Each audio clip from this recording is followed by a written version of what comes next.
السلام عليكم ورحمة الله وبركاته. أهلا وسهلا بكم الأعضاء الكرام، نرحب بكم.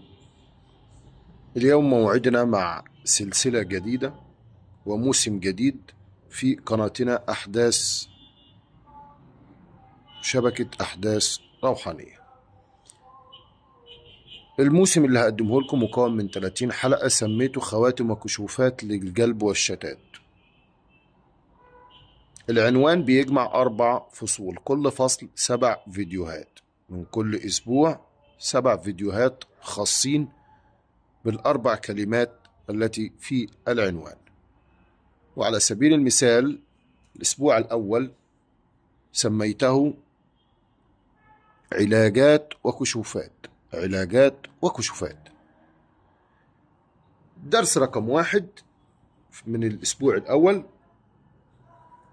بعنوان علاجات وكشوفات، يندرج أسفل منها 7 دروس. درس رقم 1 سميته الحرف علم وأسرار.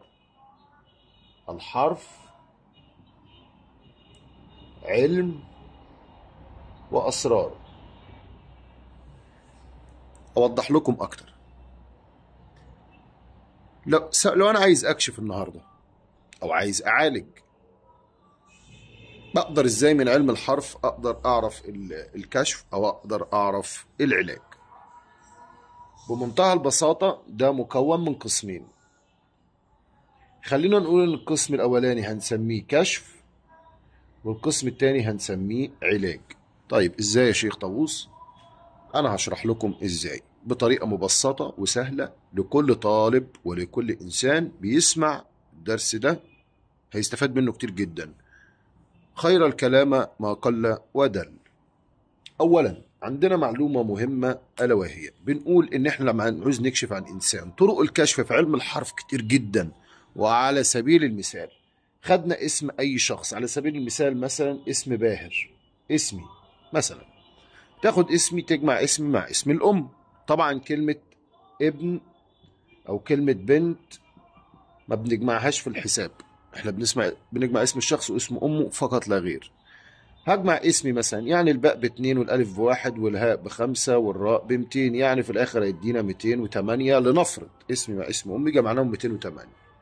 طيب من 208 المسألة المبسطة اللي انت شايفها قدام منك دي، اليوم اللي الإنسان سأل فيه، يسألونك عن الله كل يوم هو في شأن. إذن باهر يوم السبت بيبقى ليه تفاصيل وحاجات بتحصل له أو أمور. يوم الحد مش هي نفس الأمور، يوم الاثنين مش هي نفس الأمور، يوم الثلاث، وهكذا وهكذا على مدار الأسبوع.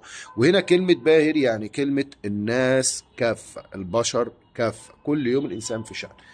باخد مثلا يوم اللي أنا بسأل فيه عن تعبي، فهنقول مثلا يوم السبت، بجمعه برضه، بقول السين ب60 والباء ب2 والتاء ب400، بجمعهم 462، باخد 208 معاهم، بقول 2 و8 10، صفر معانا 1 على 6 7، 4 و2 6، يبقى الناتج كله 670. بقسمهم على السبعة، هيطلع معايا من أول 1 ل2 ل3 ل4 ل5 ل6 ل7. لما نيجي نحسبهم هنلاقي لو خرج معاك 1 بيبقى عندك مس، ان خرج 2 بيبقى عندك حسد، ان خرج 3 بيبقى عندك سحر، ان خرج 4 يبقى عندك طصة أرضية، خرج 5 يبقى عندك تعب في الدم، 6 يعني أمراض صفراوية، 7 يعني أمراض سوداوية. طيب يعني إيه يا شيخ المعلومات اللي أنت قلتها لنا؟ أنا هفهمك. أي إنسان في الدنيا معرض للمس وللحسد وللسحر وللطصة الأرضية. طيب يعني ايه مس؟ انك ممكن تتمس من الجن بسبب تصرفاتك، تسمع اغاني، ترقص، تشرب خمر، تعلي صوتك، تصرخ، تأذي حد في البيت بالليل، تكسر شيء في الليل، تدخل من غير ما تستأذن مكان، تتمس من الجن. الحسد موجود في عيون الناس وفي نظر الناس كافة.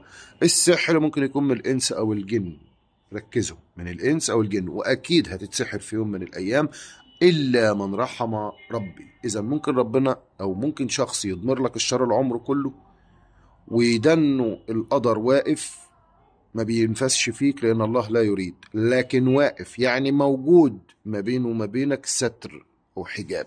فافهم المعلومة. فلو ما حصلكش سحر، يعني لو كشفت لقيت سحر وانت ما عندكش اعراضه، يبقى لسه ما جالكش. فده شيء بنعرفه للانسان مسبقا بناء ان جات لك الاعراض يبقى جالك المرض، ما جاتلكش الاعراض يبقى لازال ما جالكش المرض. فافهم المعلومة دي كويس. طيب، الطصة الارضية هي انك انت تقع على وجهك، او قدمك تتخبط في صخرة، او قدمك تحطها في فراغ في الارض وانت ماشي تلتوي تحت منك التواء في القدم. دي اسمها الطصة الارضية. الدم، امراض الدم معروفة. الصفراوية يعني تعب الجوانب والنغز والعظام وما شابه. يعني السوداوية يعني تعب الأقدام من القدم إلى الرأس. أظن كده الدرس واضح. ده في حتة إن أنا أقدر أكشف على الإنسان. طيب، وإن عرفت أي حاجة من دول أقدر إزاي أعالج بعلم الحرف؟ برضو المسألة سهلة وبسيطة جدا جدا جدا. باخد اسم الشخص واسم أمه حروف مفرقة، بضيف إليهم آيات الشفاء. آيات الشفاء حسب عنده مس باخد سورة الجن بعض الآيات، عنده حسد باخد بعض آيات الحسد المعوذتين، عنده سحر باخد آيات بطلان السحر حروف مفرقة، واجمع الجميع زي ما هو حروف مفرقة واكتبهم في طبق بزعفران بعد تلاوتهم واشربهم للبني آدم. اقدر من خلال اسم البني ادم اطلع الملك العلوي الخاص بيه والملك الارض الخاص بيه. ده لو انت عايز بروحانيه. لكن لو عايز بنورانيه من القران الكريم تقدر انك تطلع الايات المناسبه، ومقابل كل ما هو في الكشف قدامك ايه مقابل ليه. زي انسان مثلا نفسه في المال فبياخد اسم الله غني، بياخد اسم الله رزاق. واحد مثلا عايز تحصين بياخد اسم الله مثلا كافي. واحد عايز الحب الود ياخد اسم الله هادي ودود. واحد عايز السلام بياخد اسم الله السلام. واحد عايز انتقام بياخد اسم المنتقم المتكبر.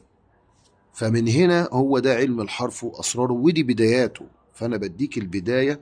طبعا هتقول لي المعلومات دي انا عارفها، هقول لك حتى لو كنت عارفها افتكر اول كلمه انا قلتها في المحاضره، قلت خير الكلام ما قل ودل. فمش معنى ان بديك معلومة بسيطة فانت تقول دي بسيطة فانا ما تنفعش معايا، او انا كنت مستني شيء جامد. طب ما هو الامور الايام جاية وهتلاقي دروس اصعب من كده بكتير طبعا. ولكن مش كل حاجة لازم نحط لها معلومات كتير. لا، في حاجات بسيطة جدا تتماشى مع الانسان. فدي بنقول عليها ألف ب بداية، تقدر من خلالها علم الحرف وأسراره أقدر أكشف وأقدر أعالج من عن طريقه. والمسألة بسيطة جدا. لو في أي استفسار سيبوه لي في كومنت. وننتقل إلى الدرس الآخر من الأسبوع الأول. والسلام عليكم ورحمة الله وبركاته.